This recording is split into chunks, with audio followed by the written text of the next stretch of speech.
tomar asiento, los invito para que encuentren a Nehemías capítulo 1. Es Nehemías capítulo 1. Estamos en la parte número 4 de esta serie de 6 mensajes titulada Sublime Gracia. Wow, cómo superar tus heridas y sanar tu alma. All right, es Nehemías capítulo 1, estamos en Nehemías capítulo 1, en la número 4, mensaje número 4 en esta serie de 6 mensajes, titulada la serie Sublime Gracia, cómo superar tus heridas y sanar tu alma. Y hoy estoy emocionado el día de hoy para compartir esta palabra con ustedes, porque es una palabra de cómo Dios quiere hacer algo en tu vida, una palabra de esperanza, una palabra que nos habla de la fidelidad de Dios, que nos dice que Dios quiere obrar en tu vida. ¿Cuántos creen que Dios quiere obrar en tu vida? Yes, muchos de nosotros, la mayoría de nosotros, porque Dios desea obrar en las vidas de las personas que confían en Él. ¿Sabías que Dios está buscando a personas, está buscando a corazones dispuestos, comprometidos a confiar en Él? Dios quiere actuar a favor de aquellos, nos dice la Biblia, quiere actuar a favor de aquellos que quieren hacer algo para su gloria. Mira nomás, es Segunda de Crónicas capítulo 16, versículo 9. Los ojos del Señor recorren toda la tierra para fortalecer a aquellos o a los que tienen el corazón totalmente comprometido con Él. Dios está buscando a personas que confíen en Él, que están comprometidos de todo corazón para buscarlo.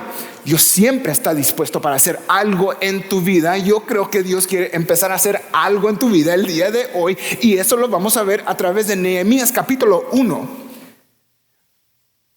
Aquí en esta situación muy mala en la que se encuentra Nehemías y el pueblo de Israel, cuando las cosas están terriblemente mal en tu vida, en los tiempos de desesperación, cuando sientes que todo se te viene abajo, es fácil sentirse desesperanzado y también impotente y hacerte la pregunta: ¿cómo voy a poder reconstruir mi vida? Si en algún momento te has hecho esa pregunta, si te la estás haciendo el día de hoy, entonces la palabra de Dios tiene la respuesta.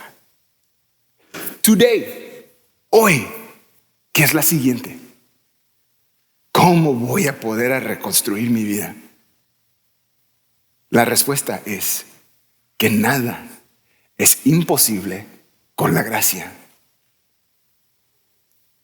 ¿Qué haces cuando las cosas se vienen abajo y piensas cómo la voy a hacer para reconstruir todo lo roto en mi vida? Dios quiere compartir esta respuesta contigo. Entonces, si ponemos en práctica estas 3 cosas que vamos a ver en Nehemías capítulo 1, si podemos ponerlo en práctica el día de hoy, el proceso de cambio y redención puede empezar en ti hoy mismo. Y esto es lo que podemos aprender a través de este capítulo: que con la gracia todo es posible.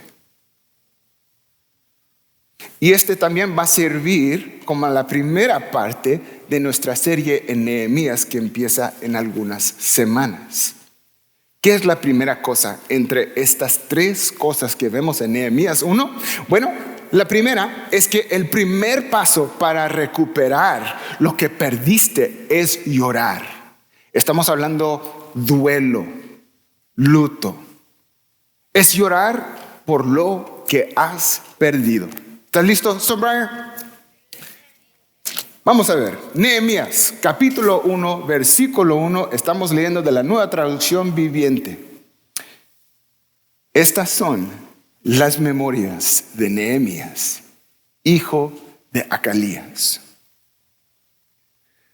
A fines de otoño, en el mes de Quisleu, del año 20 del reinado del rey Artajerjes, me encontraba en la fortaleza de Susa. Ananí, uno de mis hermanos, vino a visitarme con algunos hombres que acaban de llegar de Judá. Les pregunté por los judíos que habían regresado del cautiverio y sobre la situación en Jerusalén. Me dijeron, las cosas no andan bien.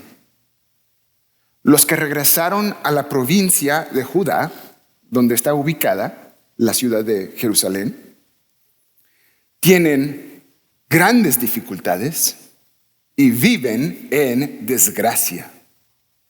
La muralla de Jerusalén fue derribada y las puertas fueron consumidas por el fuego. Cuando oí esto, me senté a llorar. De hecho, durante varios días estuve de duelo, ayuné y oré al Dios del cielo. El mes de Kislev, que sucede entre noviembre y diciembre de nuestro calendario. El año es 445 antes de Cristo. Y Nehemías está preguntándole a su hermano y a estos hombres que acaban de regresar de Jerusalén, oye, ¿cómo va la situación en Jerusalén? Y les tiene una terrible noticia. Le dicen, las cosas no andan nada bien. Los que regresaron a la provincia de Judá tienen grandes dificultades y viven en desgracia. La muralla de Jerusalén fue derribada y las puertas fueron consumidas por el fuego. Él se sienta, llora, lamenta. El término por varios días o durante varios días significa un tiempo prolongado. Algo está sumamente mal en la vida de Nehemías, en la vida del pueblo de Israel.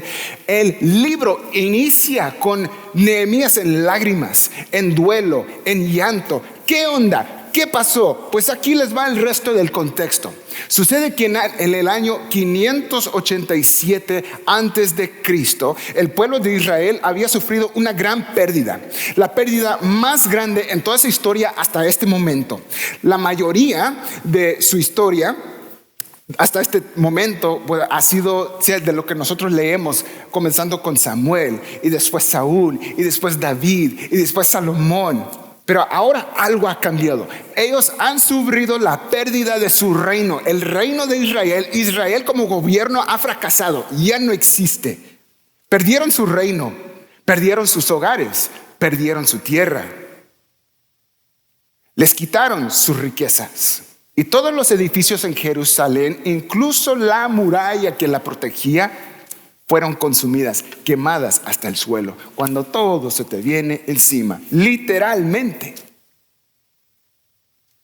El oro y la plata, robados. El gran templo que construyó Salomón, que leemos en Primera de Reyes, ese gran templo con todo cubierto en oro, derribado. Las murallas derribadas, las puertas de la ciudad derribadas. Y mira, los más competentes, los más preparados, las gentes más preparadas en el pueblo de los hebreos, ellos también fueron llevados contra su voluntad. Escuche. En primer lugar, ellos fueron detenidos. Y en segundo lugar, ellos fueron deportados. El gobierno de Babilonia los había deportado a Babilonia para que ellos fuesen sus siervos. A los que no se llevaron a Babilonia, se les permitió seguir en la tierra, pero para cultivarla como siervos babilónicos. Imagínate esto. Imagínate por tan solo un momento que tú eres uno de estos judíos que te permitió quedarte en tu tierra. El día anterior, esa era tu tierra. Esas cosechas eran tus cosechas. Es la misma tierra que el día de ayer. Es la misma tierra, no es una tierra diferente. Pero ahora la tierra y las cosechas le pertenecen a alguien más y tú la cultivas como un esclavo. Después de todo lo que Dios había hecho para este pueblo, el Éxodo, Moisés, David, Salomón, después de todo el esfuerzo, después de todo el trabajo, después de esos 40 años en el desierto, después de todo lo que Dios hizo para salvarlos milagrosamente de la muerte, ahora se encuentran en un lugar diferente, pero en una situación muy similar. Eso fue el año 587 antes de Cristo. Pero acuérdate que ahora es el año 445 antes de Cristo. Y Nehemías está ahora en la capital de Persia, Susa. Los babilonios, bueno, pues ya no existen tampoco. Fueron conquistados durante ese tiempo por los persas. Años antes los persas habían permitido que algunos judíos o hebreos regresaran a su tierra. Pero ha pasado un periodo de más o menos 140 años y Jerusalén todavía sigue siendo un poco más que ruinas. Lo que sí podemos ver es que en Jerusalén, el versículo 3, lo que sí se puede encontrar es gran dificultad. Es también desgracia. Y Nehemías está llorando, gimiendo por muchos días. Nehemías está experimentando duelo, pérdida. Versículo 4. Cuando oí esto, me senté a llorar. De hecho, durante varios días estuve de duelo, luto. Ayuné y oré al Dios del cielo. ¿Sabías que este es el primer paso? El primer paso para lograr cambios importantes en tu vida. ¿Sabes por qué? Porque el llanto y el duelo es el reconocer de que algo no está bien en tu vida. Algo está muy mal. Los hebreos habían perdido su nación, habían perdido sus hogares, habían perdido su identidad como pueblo escogido de Dios. Ahora piensa en esa vez en la que tú perdiste algo. Perdiste un trabajo, perdiste una relación, un matrimonio, una amistad. La pérdida del amor a alguien más o a otra persona, la pérdida del amor de otra persona. Probablemente lo que sentiste en esos momentos de pérdida fue tristeza, fue duelo.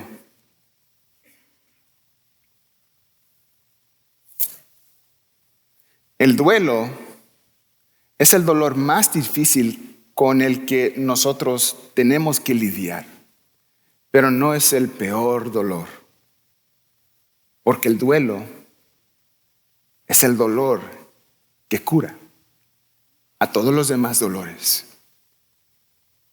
¿Por qué es esto?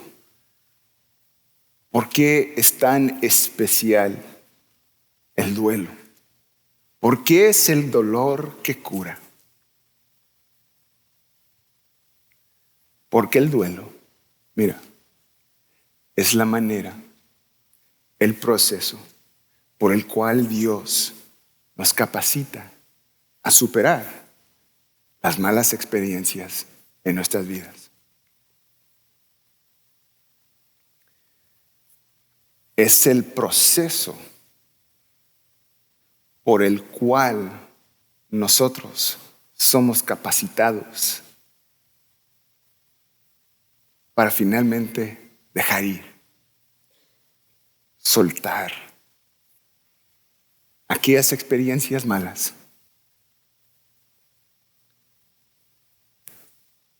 Eso no quiere decir que nosotros vamos a tener las respuestas que sentimos que queremos en cualquier momento.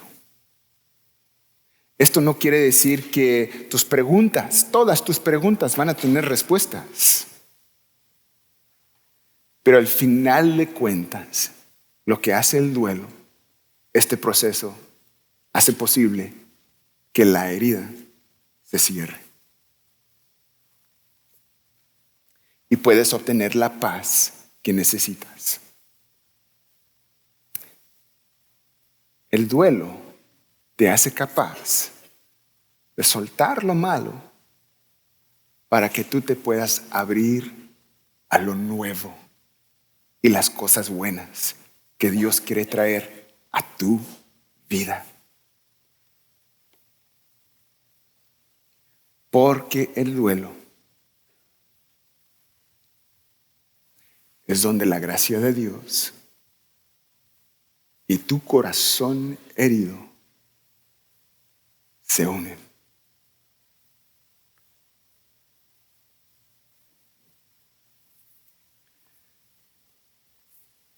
Sentimos duelo cuando los matrimonios sufren, pero la única forma en que podemos sanar es llorar el dolor, confrontar el hecho de que algo no está bien. Es llorar el dolor, lidiar con lo que lo está causando. Mira, nos afligimos cuando alguien se ve atrapado en adicción, pero la sanación no puede llegar a la vida de esa persona hasta que se pueda dar cuenta de la manera de cómo se ha hecho daño a sí mismo y también a las otras personas en su vida. Mira, es cierto que ninguno de nosotros podemos elegir las circunstancias en las que nos tocó nacer, pero todos podemos elegir si vamos a permanecer en ellas. Sin embargo, mira, las ganas para cambiar no llega hasta que podamos llorar y lamentar nuestra realidad y darnos cuenta que no fuimos hechos para ese tipo de vida. Mira, quiero compartir esto con usted. Y esto tal vez es justo lo que necesitabas escuchar el día de hoy. Probablemente es también lo que Dios ha estado tratando de decirte ya por mucho tiempo. Que tú no tienes que huir del dolor que sientes por las pérdidas que has sufrido en tu vida. Tú no tienes que huir del dolor, porque el duelo es el dolor que cura. El duelo es donde se encuentra la gracia de Dios y tu corazón herido. El primer paso para recuperar lo que perdiste es reconocer que lo has perdido. Nehemías aún no lo sabe, pero a través de su llanto, a través de su duelo, Dios logrará un gran cambio en su propia vida y también en la vida de la nación, todo Israel. Y en el proceso recuperarán a Jerusalén como su hogar. Ese es el número uno. Ese es el número uno, que el primer paso a nuestra restauración, a nuestra redención, comienza con reconocer el duelo por lo que has perdido en tu vida. El segundo es que la confesión abre el camino a la restauración. Me encanta este primer capítulo de Nehemías. Me encanta porque a través del ejemplo de Nehemías, Dios nos enseña estas tres cosas que podemos hacer para iniciar el proceso de restauración en nuestras vidas. Primero, reconocer el duelo que sentimos por las pérdidas que hemos sentido. El llanto, el duelo permiten que podamos nosotros reconocer aquellas cosas que están rotas en nuestras vidas. Este es el primer paso. El segundo lugar es confesión. Confesamos, porque la confesión abre el camino a la restauración. Ahora vea conmigo el versículo 5 en Nehemías capítulo 1, versículo 5. Y dije, ahora Nehemías está empezando a hacer una oración. ¿Qué haces cuando sientes que todo se te vino hacia abajo? ¿Qué haces? ¿Qué haces? Bueno, espero que podamos orar al respecto. Podemos empezar con presentar nuestra angustia ante Dios. Mira, versículo 5. Oh Señor. Y esta palabra "oh" es una palabra en el idioma original. Es una palabra que se pronuncia, que se dice con un gran suspiro, con soltar mucha emoción. Oh Señor, Dios del cielo, Dios grande y temible, que cumples tu pacto de amor inagotable con los que te aman y obedecen tus mandatos. Oye, ¿no les parece que ya hemos escuchado esto ya? Esta es la interpretación de Nehemías de Éxodo capítulo 34, versículo 6 al 7. Allí, si se acuerda, es donde comenzamos esta serie en la gracia hace unas semanas atrás. Si se acuerda, Moisés está en la cima del monte Sinaí, donde los matices de colores en el horizonte se vuelven a blanco, a amarillo, a naranja, a violeta, a púrpura, con las montañas impresionantes circundantes. La vista es hermosa y allí es donde Dios le habla a Moisés y le dice en Éxodo 34, 6 y 7, yo soy el Señor, Yahvé, el Señor, el Dios de compasión, de misericordia. Soy lento para enojarme y estoy lleno de amor inagotable y de fidelidad. Éxodo 34, versículo 7. Yo derramo amor inagotable a 1000 generaciones y perdono la iniquidad y la rebelión y el pecado. ¿Eres tú el pecador? ¿Eres tú el rebelde el día de hoy? Ya no corras. Mira, aquí en el versículo 6 de Éxodo 34, esta palabra misericordia, vimos que es la palabra gracia. Gracia, aceptación no merecida, favor sin merecerlo, amor inmerecido. Aceptación, favor, amor. Allí en la cima de Sinaí es donde por primera vez se encuentran en esta situación desesperanzada el pueblo de Israel, y Dios los visita con su gracia. Y ahora Nehemías está intercediendo por el pueblo de nuevo. Mira, por una desgracia, ellos perdieron todo. Perdieron su reino, perdieron su nación, perdieron su hogar, lo perdieron todo. Muchos de ellos ahora son esclavos en su propia tierra. Otros esclavos en un lugar muy lejano. Le habían fallado a Dios otra vez. ¿Sería que Dios los aceptaría de nuevo? ¿Será que Dios nos aceptaría de nuevo a nosotros cuando le fallamos una y otra vez? Mira la diferencia entre Nehemías capítulo 1 a Éxodo capítulo 34. Es que en Éxodo 34 es Dios. Dios es el que habla. En Nehemías capítulo 1 no es Dios, es Nehemías el que está hablando. Se está acordando de las promesas de Dios. Y esto es lo que hacemos nosotros como cristianos. Cuando nos encontramos en momentos de prueba, cuando nos encontramos en momentos difíciles, cuando nos sentimos desesperanzados, que todo se nos viene hacia abajo, Eso es lo que hacemos nosotros también. Nos aferramos, nos acordamos de la palabra de Dios. Dios, tú dijiste que siempre ibas a estar conmigo. Tú dijiste que nunca me ibas a desamparar. Tú dijiste que tú ibas a estar conmigo, Señor. Entonces nos aferramos, nos acordamos de la palabra de Dios.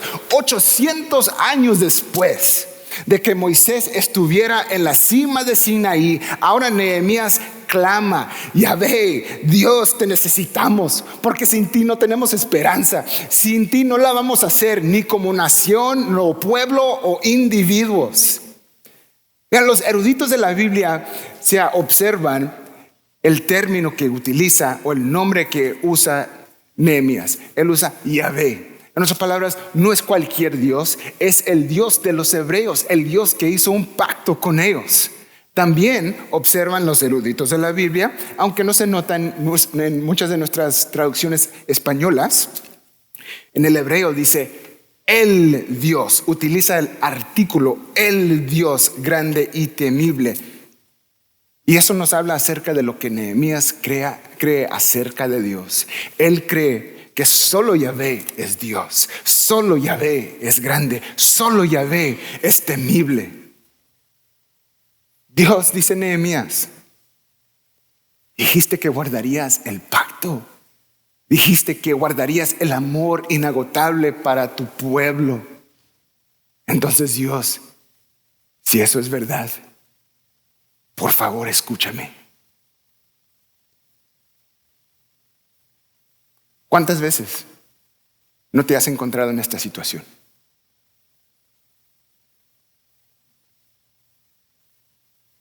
Si es verdad que tú eres este tipo de Dios, por favor, escúchame. Y eso es lo que dice a continuación en el versículo 6. Dice: escucha mi oración, mírame y verás que oro día y noche por tu pueblo, Israel. Confieso que hemos pecado contra ti. Es cierto, incluso mi propia familia y yo hemos pecado. Muy importante esta parte. Dice: yo confieso. Porque no se refiere a los demás hebreos, ellos que permanecieron en Jerusalén, estos que están en Babilonia, ahora Persia. Él dice: mi familia, yo he pecado. Y podríamos pensar, bueno, ¿de qué tiene que perdonarse o de qué necesita perdón Nehemías? Parece ser un hombre justo. ¿De qué tiene que arrepentirse? Bueno, no sabemos si por cierto, ¿no? Se está incluyendo con el pecado colectivo de la nación, como si dijera: si uno de nosotros fallamos en cumplir la ley de Dios, entonces todos fallamos en cumplir la ley de Dios. O se está refiriendo a unos pecados personales, como él personalmente le ha fallado a Dios. Porque mira, el hecho es el siguiente: decenas de miles de judíos fueron detenidos y después deportados a Babilonia, ahora Persia. Y el hecho es que muchos de ellos decidieron no volver a Jerusalén. ¿Por qué? Porque pasaron 70 años en el cautiverio allá. Muchos de ellos ya habían hecho sus vidas. Estaban a gusto. Puede ser que Nehemías es uno de estos que siente remordimiento o culpa porque pudo haber sido uno de estos que estaba muy cómodo en Persia. Puede ser posible. En el versículo 11 aprendemos que era el copero del rey. Eso significa que era uno de los administradores más confiables del rey. Pasó sus días en la corte real de Persia. No padeció de cuestiones materiales. Había momentos en los que él se había olvidado que Persia no era su hogar. Esto no podemos saberlo por cierto. Pero lo que sí sabemos por cierto es que aquí Nehemías demuestra las cualidades distintivas de un gran líder. porque los líderes no echan culpas.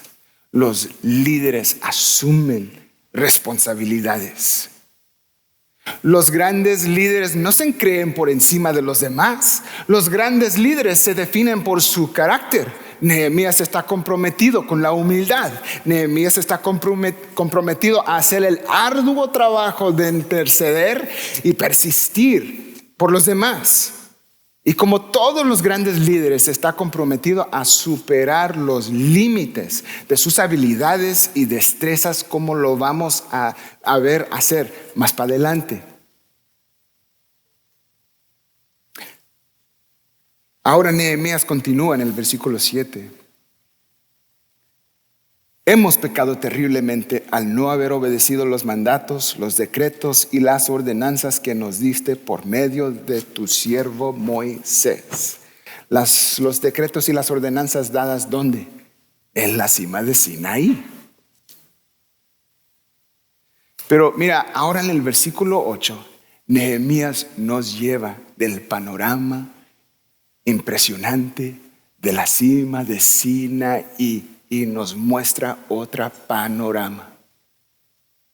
El panorama de las llanuras de Moab nos lleva desde la cima de Sinaí a las llanuras de Moab, donde está ubicado el pueblo de Israel, a un lado del Jordán, a punto de cruzar el río. También cruzaron el río. Algunos sí. Estos cruzaron el río antes de cruzar el río para poseer la tierra prometida. Y es importante que Nehemías haga esto. Él debe llevarnos desde la vista de Sinaí, donde Dios declara quién es Él. El Dios de amor inagotable. Y nos debe llevar a las llanuras de Moab.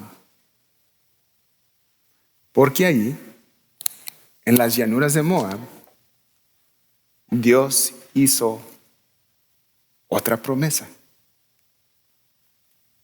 Si lo quiero anotar, es Deuteronomio, capítulo 30, versículo 1. Dios hablando una vez más con Moisés. Dice: en el futuro, cuando experimentes todas las bendiciones y las maldiciones que te detallé, y estés viviendo entre las naciones a las que el Señor tu Dios te haya desterrado, Dios ya supo dónde se iban a encontrar. Primeramente Babilonia, ahora Persia. Toma muy en serio todas estas instrucciones. Una vez más, Dios hablando. Si en aquel tiempo tú y tus hijos regresan al Señor tu Dios, y si obedecen con todo el corazón y con toda el alma los mandatos que te entrego hoy, entonces el Señor tu Dios te devolverá tu bienestar.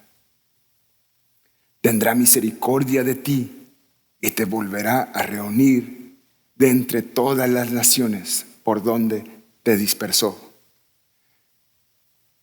Aunque estés desterrado en los extremos de la tierra, el Señor tu Dios te traerá de ahí y te reunirá nuevamente.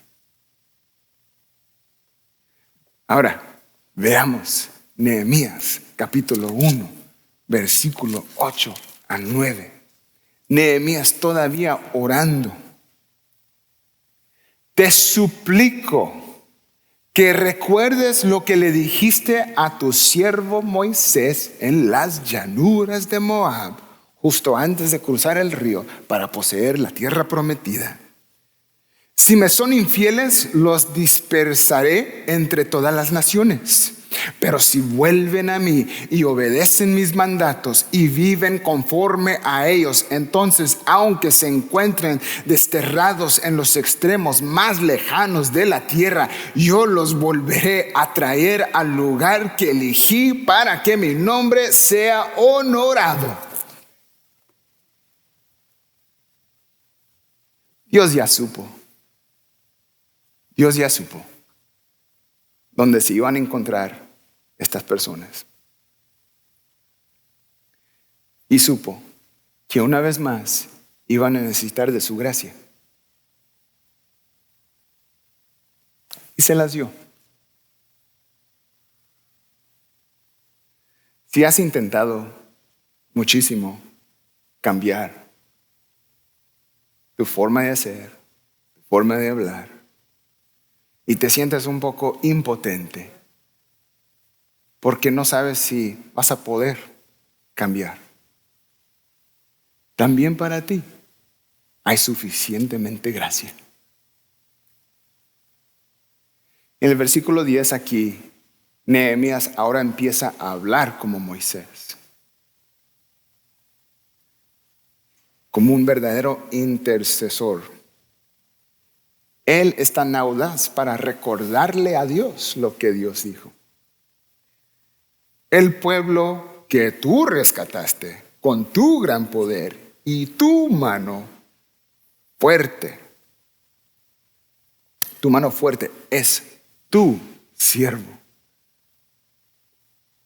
Porque al final de cuentas, ni Israel, ni tú y yo escogimos a Dios. Él nos eligió a nosotros primero.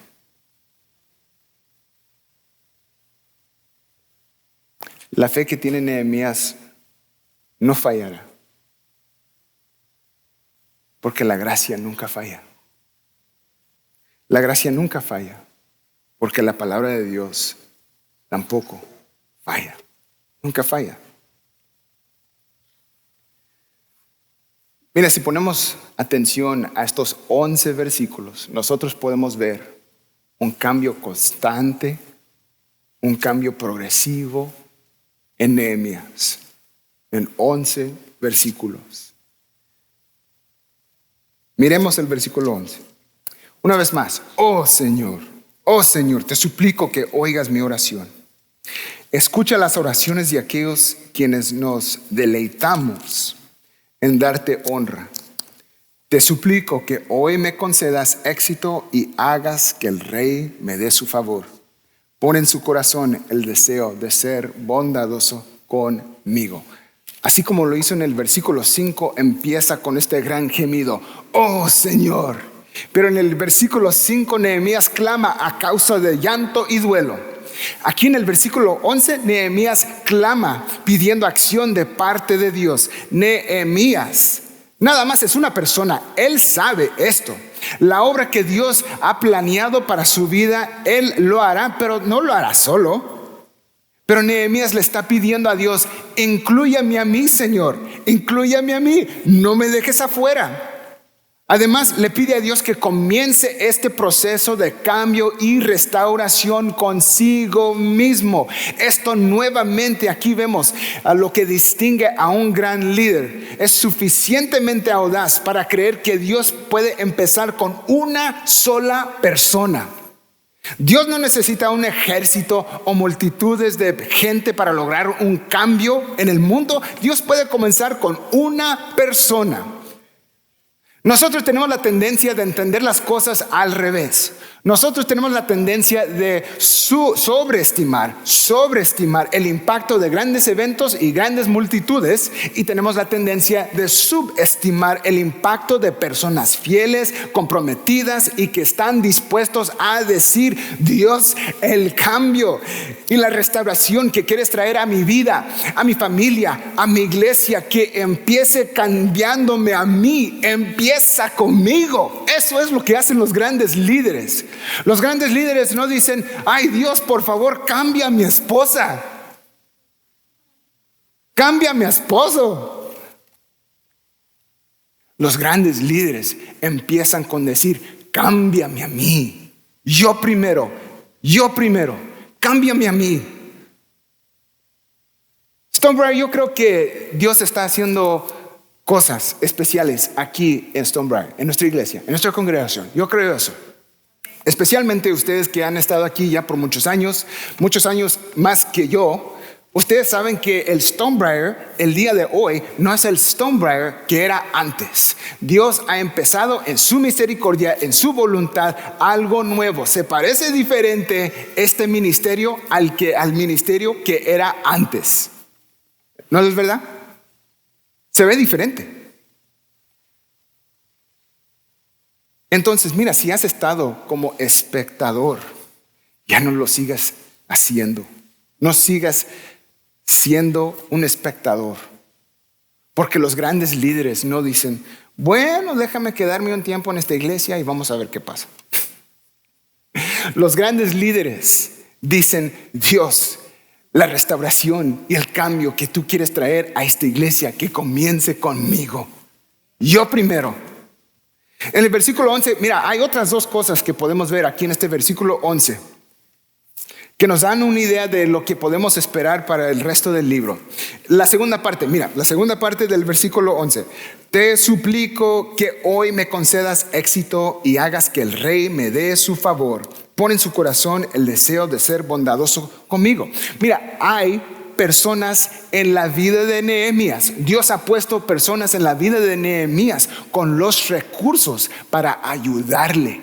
Y vamos a ver que Dios usa estas personas para ayudarle a Nehemías a hacer el trabajo al que ha sido llamado. En otras palabras, no se empieza con decir, bueno, no tenemos los recursos, bueno, no tenemos lo que necesitamos porque los grandes líderes saben que las personas comprometidas, en el camino de personas comprometidas, Dios pone los recursos, Dios pone las personas. La primera parte del versículo 11 también. Oh Señor, te suplico que oigas mi oración. Escucha las oraciones de aquellos quienes nos deleitamos en darte honra. Aquí descubrimos que Nehemías no es el único.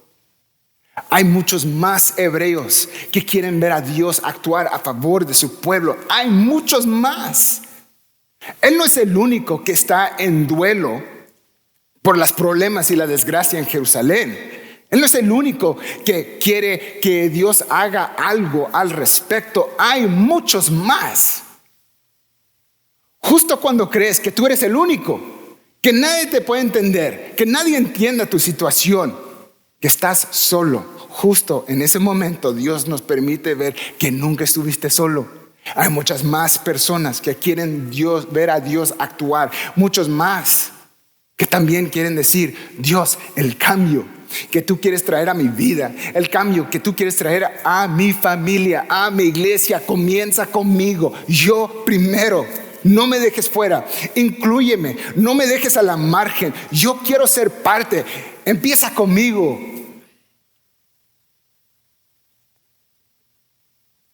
El impacto de los grandes eventos y las grandes multitudes van y vienen.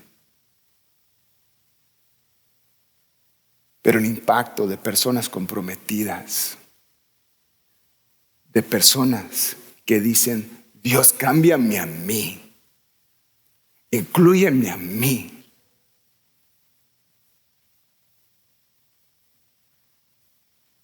Con esas personas, Dios puede comenzar un movimiento. Y veremos que aquí, con la vida de Nehemías, Dios lo hace. Porque los ojos del Señor recorren toda la tierra para fortalecer a los que tienen el corazón totalmente comprometido con Él.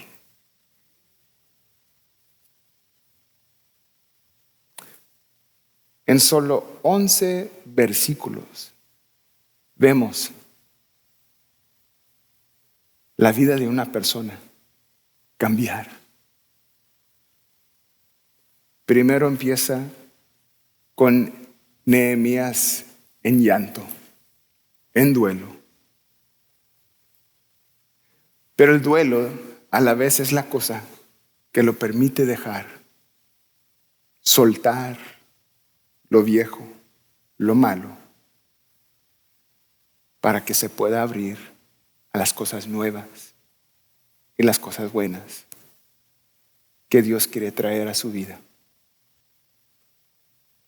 En segundo lugar, la confesión fue lo que abrió o abre el camino a la restauración, la redención. Esto a menudo la Biblia lo llama arrepentimiento. En tercer lugar, creyó en el poder de la gracia para triunfar sobre la tragedia, porque la gracia nunca falla. Todo es posible con la gracia. Si no hacemos estas tres cosas, Stonebriar, llorar lo que hemos sufrido, confesar nuestros pecados, confiar en el poder de la gracia. Si no hacemos esas tres cosas, si no lloramos, confesamos, confiamos, seguiremos presos a lo que nos tiene afligidos. Eso es por cierto. Pero si quieres que Dios cambie tus circunstancias, te tendrá que cambiar a ti primero.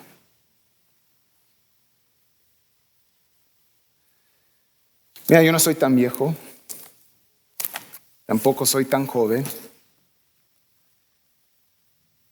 Y pues en estos últimos años he aprendido que yo no quiero que Dios cambie mis circunstancias, a menos que no me cambie a mí primero.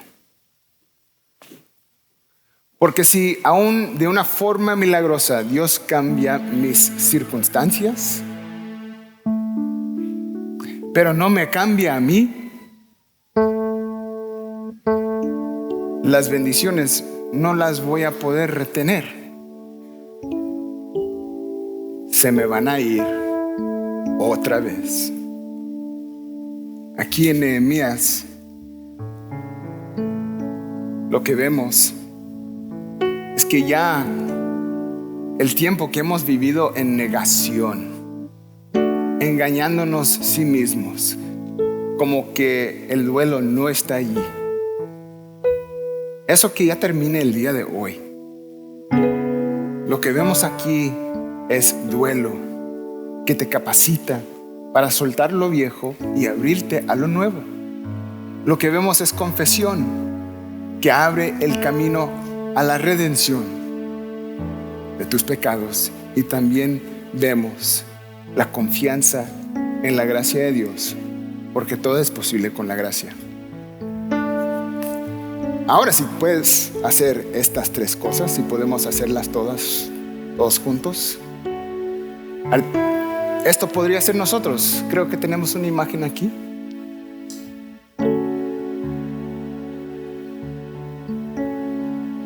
Este podría ser tú.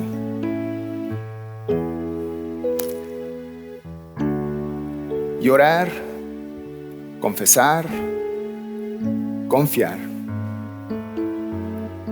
Porque todo es posible con la gracia. Póngase de pie conmigo. Señor, te damos gracias porque tú eres un Dios bondadoso, un Dios que guardas amor inagotable, Señor. Que un día nos alcanzaste a nosotros con tu amor inagotable y aún nos sigues alcanzando, Señor. Ahora mismo, Señor, confesamos ante ti nuestros pecados. Hay algunos de nosotros que de verdad somos víctimas. No hicimos nada y alguien nos hizo algo. Pero esos son muy pocos de nosotros, Señor. La mayoría de nosotros, que aunque nos creemos víctimas, la verdad es que también nosotros tuvimos nuestra parte. También nosotros tuvimos aquellas cosas contra aquellas personas que no quisimos soltar. Probablemente algunos de mis hermanos y mis hermanas todavía cargan con esa cosa, Señor.